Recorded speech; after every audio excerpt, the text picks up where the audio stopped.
Om, saudaraku di dalam nama Tuhan Yesus Kristus, bertemu lagi dengan saya Pendeta Novel Saragi.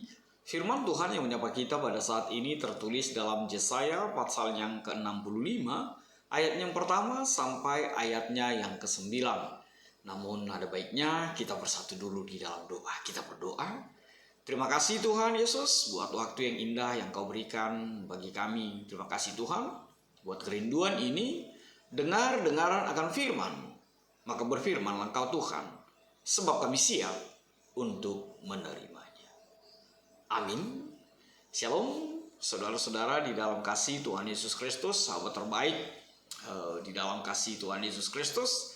Seperti yang saya sebut tadi, bahwa firman Tuhan yang menyapa kita tertulis dalam Yesaya pasal yang ke-65, ayatnya yang pertama sampai ayatnya yang ke-9. Begini firman Tuhan. Aku telah berkenan memberi petunjuk kepada orang yang tidak menanyakan aku. Aku telah berkenan ditemukan oleh orang yang tidak mencari aku. Aku telah berkata, ini aku, kepada bangsa yang tidak memanggil namaku. Sepanjang hari aku telah mengulurkan tanganku kepada suku bangsa yang memberontak, yang menempuh jalan yang tidak baik, dan mengikuti rancangannya sendiri. Suku bangsa yang menyakitkan hatiku senantiasa di depan mataku dengan mempersembahkan korban di taman-taman dewa dan membakar korban di atas batu bata, yang duduk di kuburan-kuburan dan bermalam di dalam gua-gua, yang memakan daging babi dan kuah daging najis ada dalam kuali mereka, yang berkata, menjauhlah, jangan meraba aku. Nanti engkau menjadi kudus olehku. Semuanya ini seperti asap yang naik ke dalam hidungku, seperti api yang menyala sepanjang hari. Sesungguhnya telah ada tertulis di hadapanku, aku tidak akan tinggal diam, malah aku akan mengadakan pembalasan, pembalasan terhadap diri mereka, atas segala kesalahan mereka sendiri, maupun atas kesalahan nenek moyangnya, semuanya serentak firman Tuhan. Sebab mereka telah membakar korban di atas gunung-gunung dan mengaibkan aku di atas bukit-bukit. Memang aku akan menakar ke dalam jubah mereka upah untuk perbuatan-perbuatan mereka yang dahulu. Beginilah firman Tuhan. Seperti kata orang, jika pada tandan buah anggur masih terdapat airnya, janganlah musnahkan itu, sebab di dalamnya masih ada berkat. Demikianlah aku akan bertindak oleh karena hamba-hambaku, yakni aku tidak akan memusnahkan sekaliannya. Aku akan membangkitkan keturunan dari Yakub dan orang yang mewarisi gunung-gunungku dari Yehuda. Orang-orang pilihanku akan mewarisinya dan hamba-hambaku akan tinggal di situ. Demikian firman Tuhan. Saudara yang diberkati dalam nama Tuhan Yesus Kristus, firman Tuhan saat ini mengungkapkan sebuah kekecewaan yang sangat dari Allah Bapa melihat umat pilihannya. Anda pernah kecewa? Anda pernah merasa bahwa Anda tidak dihargai? Anda pernah merasa tidak dipedulikan? Bahkan mungkin kita juga menjadi bagian dari apa seperti yang diungkapkan oleh Yesaya ini. Bahwa Allah Bapa itu begitu kecewa dengan umat itu, dengan bangsa pilihannya. Kecewa pastilah sangat tidak mengenakan. Kecewa pastilah membuat kita tidak nyaman menjalani hari kehidupan kita. Dan kita bisa mendekatkan situasi ini ketika kita memahami arti kekecewaan di dalam kehidupan kita. Kita bisa kecewa dengan situasi di tengah-tengah kehidupan kita. Kita bisa kecewa dengan situasi politik di dalam negeri kita. Kita bisa kecewa dengan orang terdekat dengan kita. Kita bisa kecewa dengan pasangan kita. Atau kita bisa kecewa dengan hasil yang kita kerjakan dengan bersusah payah. Artinya kita pasti bisa merasakan apa arti kekecewaan. Kita pasti bisa membayangkan bagaimana kecewa itu. Dan lihatlah bagaimana kecewanya Allah Bapa itu melihat bangsa pilihannya, melihat alamat dari keselamatan yang Tuhan hadirkan dalam kehidupan kita. Firman Tuhan menuliskan di ayat yang kedua dengan baik, dengan mengatakan, sepanjang hari aku telah mengulurkan tanganku kepada suku bangsa yang memberontak, yang menempuh jalan yang tidak baik dan mengikuti rancangan sendiri. Suku bangsa, ayat 3, suku bangsa yang menyakitkan hatiku senantiasa di depan mataku, dengan mempersembahkan korban di taman-taman dewa dan membawa korban di atas batu bata. Dan selanjutnya, lihatlah kekesalan, lihatlah kekecewaan Tuhan itu melihat umat pilihannya, bahkan dikatakan di depan mataku sendiri. Saudaraku, kita bisa membayangkan bagaimana hati Tuhan melihat situasi itu. Di depan matanya, manusia yang dipilihnya, di depan matanya, manusia yang ditentukannya menjadi alamat keselamatan itu justru melakukan yang tidak baik, yang tidak benar, yang tidak berkenan kepadanya. Dan pasti itu sangat mengecewakan, membuat Tuhan menangis, membuat Tuhan sedih. Bukankah itu juga menjadi bagian yang sering dalam kehidupan kita, ketika justru apa yang menjadi ekspektasi, apa yang menjadi kerinduan pengharapan kita kepada seseorang, kepada situasi, justru jauh dari harapan.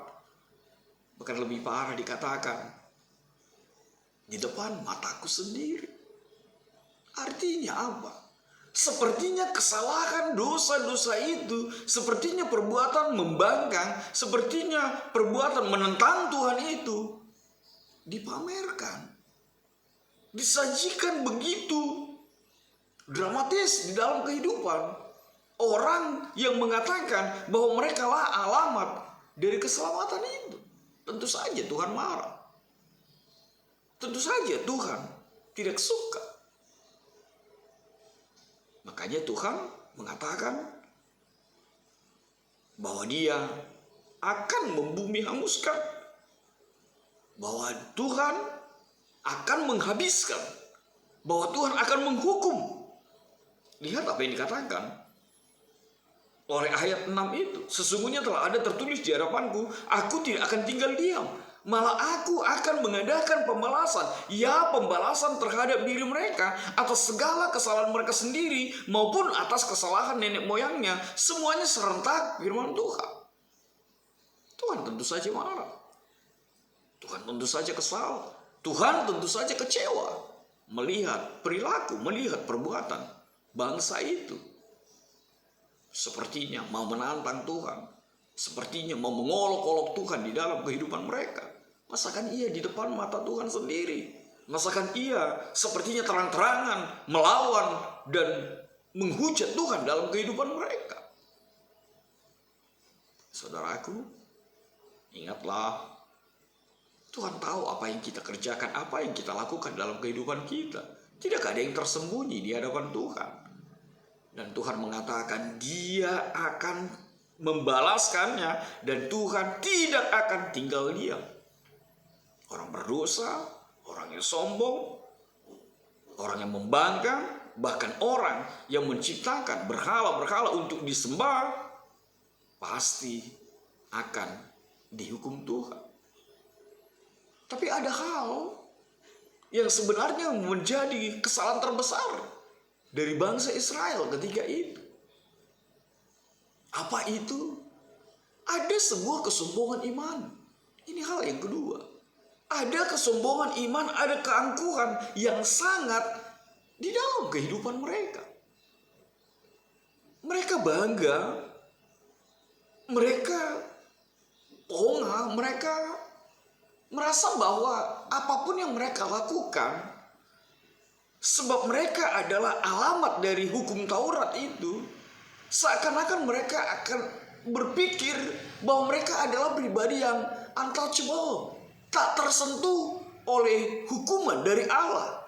Pemahaman mereka bahwa ketika mereka menjadi bangsa pilihan, cukuplah itu menjadi senjata, cukuplah itu menjadi kekuatan mereka yang sepertinya mengatakan bahwa mereka benar di dalam segala hal. Bahkan ketika melakukan kesalahan pun, mereka dengan bangganya mengatakan bahwa mereka lah alamat keselamatan itu. Maka tidak mungkin keselamatan itu akan bergeser dari pemilihan Allah Bapa kepada mereka.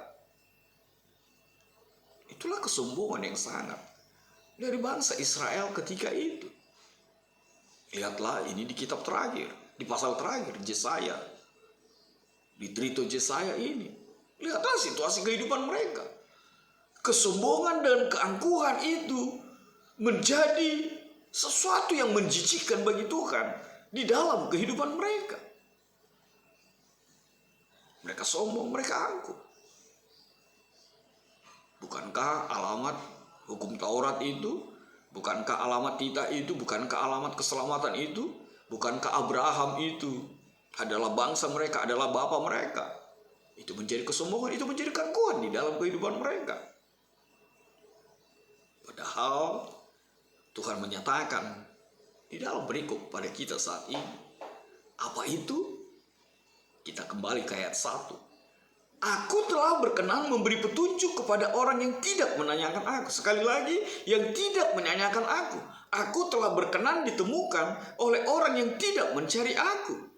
Aku telah berkata ini aku kepada bangsa yang tidak memanggil namaku. Saudaraku, lihatlah, bahkan di kitab Yesaya pun sudah jelas, sudah dengan terang benderang bahwa Allah kita itu adalah pribadi yang kasihnya universal untuk semua orang. Sama seperti apa yang dikatakan oleh Paulus itu, bahwa di hadapan Allah Bapa tidak ada lagi Ibrani, Yunani, semua sama, semua equal, semua setara, tidak ada laki dan perempuan. Apalagi ditambah dua orang Yahudi ketika itu yang mengatakan, bersyukurlah aku diciptakan laki-laki tidak perempuan. Sampai hal gender seperti itu pun mereka begitu angkuhnya. Maka pada saat ini kita berbahagia sekali. Berbahagianya apa? Justru karena keangkuhan mereka, justru karena kesombongan mereka, justru karena kepongahan bangsa Israel itu, kasih Allah itu diperluas. Kasih Allah itu terbentang untuk kita semua. Artinya apa? Engkau, saya, kita semua mendapatkan hak yang sama, mendapatkan kasih yang sama di dalam Kristus Yesus itu. Lihatlah apa Tuhan katakan. Sekali lagi saya bacakan. Aku telah berkenan memberi petunjuk kepada orang yang tidak menanyakan aku. Aku telah berkenan ditemukan oleh orang yang tidak mencari aku. Artinya Allah itu bukan hanya milik bangsa Israel, juga milik orang Batak, juga milik orang Indonesia, juga milik orang Simalungun, orang Toba, Karo, siapapun suku Batak yang dihadirkan di tengah-tengah kehidupan kita. Bukankah firman Tuhan di Matius 28 itu mengatakan, kabarkanlah, beritakanlah tu etne, bahkan kepada semua etnis, siapapun tanpa memandang, bahwa kasih Allah itu adalah universal, kasih Allah itu untuk semua kita. Makanya saudaraku, Yesaya ingin berpesan, Yesaya ingin mengatakan kepada kita, jangan buat predikatmu menjadi sebuah kesombongan. Jangan lakukan pemilihan Tuhan kepadamu sebagai bangsa pilihan menjadi keangkuhan bagimu. Bukankah kesombongan iman itu sangat-sangat tidak disukai Tuhan dalam kehidupan kita? Apalagi ketika kita mengatakan bahwa jabatan gerejawi itu adalah sebuah jaminan bahwa kita adalah orang yang diselamatkan, bahwa kita adalah orang yang beriman. Sebab tidak jarang juga kesombongan iman itu dimiliki orang-orang seperti kami, pendeta-pendeta ini. Kami sombong dengan iman, kami sombong dengan predikat pendeta itu, sehingga membuat kami seakan-akan pribadi yang paling suci, pribadi yang paling baik di mata Tuhan. Padahal penuh dengan kebusukan, penuh dengan ulat yang menggerogoti di dalam tubuh, pikiran, hati, dan kehidupan kami. Saya tidak berani mengatakan penatua ya. Saya tidak berani mengatakan orang lain. Tapi mari kita bercermin dengan situasi itu. Jangan sampai kesombongan, keangkuhan iman itu justru menggerogoti di dalam kehidupan kita. Syukurlah apa yang dikatakan oleh firman Tuhan di ayat ke-8 itu. Beginilah firman Tuhan. Seperti kata orang, jika pada tandan buah anggur masih terdapat airnya, janganlah musnahkan itu, sebab di dalamnya masih ada berkat. Demikianlah aku akan bertindak oleh karena hamba-hambaku, yakni aku tidak akan memusnahkan sekaliannya. Saudaraku, di tengah kekecewaan Tuhan Allahmu, di tengah kemarahan Tuhan itu, Allah kita yang begitu luar biasa dalam kehidupan kita, dia masih punya kasih yang begitu luar biasa. Janjinya, dia tidak akan memusnahkan kita. Sebab dia juga mau, sebab Allah juga mau ada sisa Israel. Ada orang-orang yang diberkati, ada orang-orang yang diselamatkan. Makanya menarik sekali ketika kita kaitkan dengan tema kita saat ini. Menjadi anak-anak Allah karena iman percaya di dalam Kristus Yesus. Maka saudaraku, ayat ke-8 ini menjadi kuat setiap kita bahwa memang kita dibenarkan, bahwa memang kita diselamatkan. Bukan bicara tentang bangsa pilihan ansih atau bangsa pilihan saja, tapi itu bicara tentang engkau percaya kepada Yesus. Engkau percaya kepada Yesus yang memperdamaikan diri kita dengan Allah Bapa, maka di sanalah hak menjadi anak Allah itu kita dapatkan. Bukan karena menjadi alamat hukum Taurat, bukan hanya menjadi alamat dari sebagai bangsa yang dipilih Tuhan, tapi kasih Tuhan untuk setiap orang dalam kehidupan kita. Maka saudaraku, menjadi anak Abraham tidak harus bicara tentang sesuatu yang biologis, tapi menjadi anak Abraham bapa orang percaya, itu cukuplah percaya kepada Tuhan Yesusmu. Maka engkau akan mendapatkan hak seperti apa yang Yesus janjikan dalam hidup. Lalu apa yang bisa kita ambil, kita petik, refleksi dalam firman Tuhan pada saat ini? Yang pertama pastilah, kasih Allah itu universal. Untukmu, untukku, untuk kita semua. Aku anak raja, engkau anak raja, kita semua anak raja, bukan hanya Israel. Sebagai bangsa pilihan Tuhan, tapi juga kita.